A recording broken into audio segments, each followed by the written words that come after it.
বল, নাহলে খালাস করে দেবো। একবার আমার ভাইকে আসতে দে, তারপর তোদের কি হাল করে দিই। বস সে প্রচুর কথা বলতে, আমি খালাস করে দিই। ওরা আসছে তোর ভাইয়ের সামনে বললাম।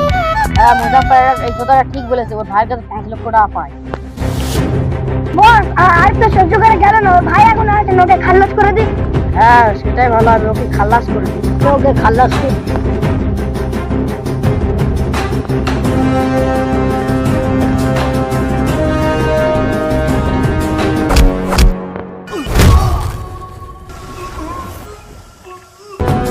তোরা কি করছো, ওকে মার।